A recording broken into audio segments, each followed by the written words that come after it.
Okay, so I'm just doing a quick recording here, and it's just the subject what I'm going to talk about is, are modern Christians too selfish to be real Christians?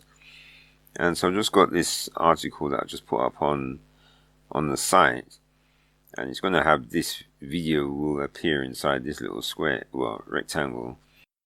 So what I wanted to just talk about is just the things which are on here. And one thing you notice about the church is that the pastors, they love to get their people in, and in exchange for the money that people give them, they'll say how sort of God will bless you, and they make it seem as if that's all God's really there for, is just someone who's there to give you something in exchange for you making the pastor rich. Now, of course, God doesn't get any of the money, so I always think of that makes God as a slave, because the pastors are the ones getting rich, but God doesn't get anything. And usually for God, the currency that he likes is for people to keep his commandments. But of course, these pastors aren't telling you that, so God's not even getting that currency from them. But yet the people expect God to still bless them, while they're just living their lives.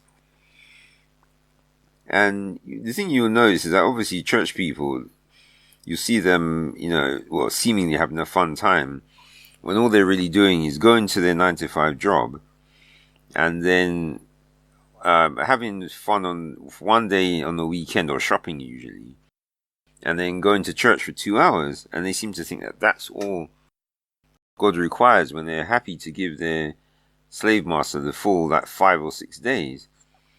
And of course, whenever a problem happens, that's when they go run into the pastor, and that's when they'll say that God is now there to cure you and make everything fine. And that, because they think these pastors are so wonderful, that they will be able to talk to God, and then God will heal them. But of course, all that means is they can go back to working at their job just so they can get a little bit of pay. And the thing is, I've heard this a lot as well, the way that pastors love to go on about how God will do this and that, get you a job, house, car. Those are usually always the main things. And of course, the people will be encouraged to pray, for their success in their life. And, you hear that a lot as well, where people keep testifying about how they got a job, or they got a better job, got a promotion. And that's all they seem to be going on about a lot when you hear of testimonies. Or, the other one, classic one, of course, is they were sick in the hospital and then they recovered. And but the problem that I'm trying to highlight here is that you keep hearing about the people who have jobs. But when's have I heard someone giving a testimony about how they didn't get a job? Because I haven't heard that one, where they say, well, I prayed and went to the job, but I didn't manage to get one, so I'm still unemployed. And why do those people testify about how God has kept them? Is it that only people who get the jobs, they're the only ones who are worthy to testify? I mean, the ones who haven't got the job, what? So they're just nothing, and they have to be like some dirt in the corner of the church building. And that's almost what it seems like as well, because people are so much going on about that thing. But of course, the church people who missed out on the job, who are unemployed, they're still church people, so they should still testify as well. But I don't really hear those ones testifying, which is, I suppose, a bit odd.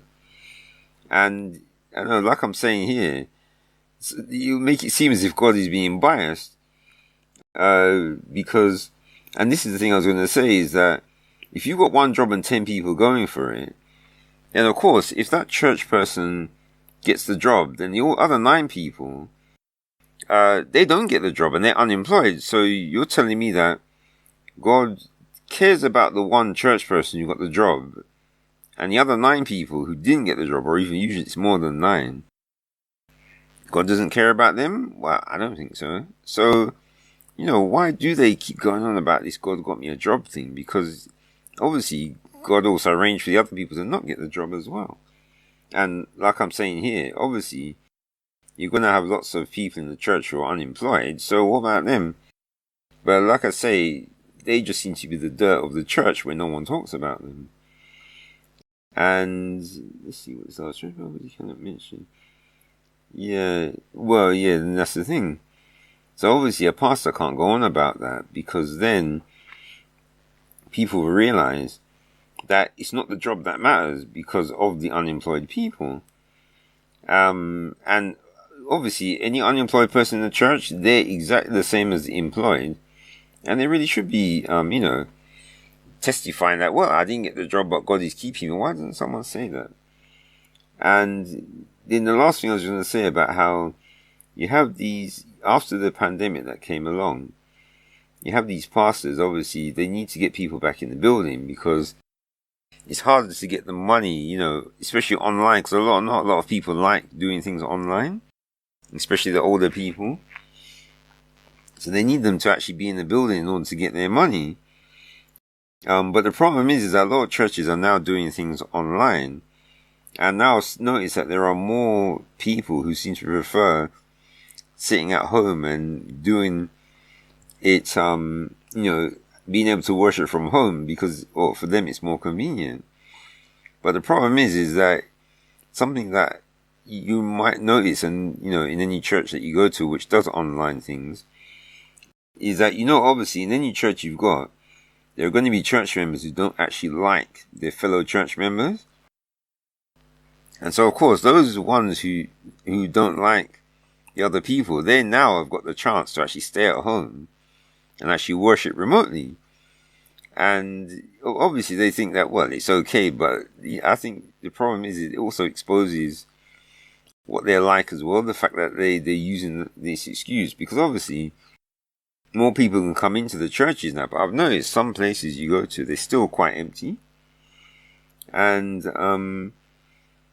what was I going to say? If I'm show love to me, yeah, well, most church members, they're not interested in showing love to other church members. And so I was just saying here at the end that, so now these people, they're actually glad they've now got a chance to worship God without being inconvenienced by having to care about the other people that are in the church. And that's the one thing I like about this pandemic, and it really has shown how little love that church people generally have. And you can just see that by how few of them turn up, and also by how many of them actually prefer the online experience where now they can get to be away from everyone else.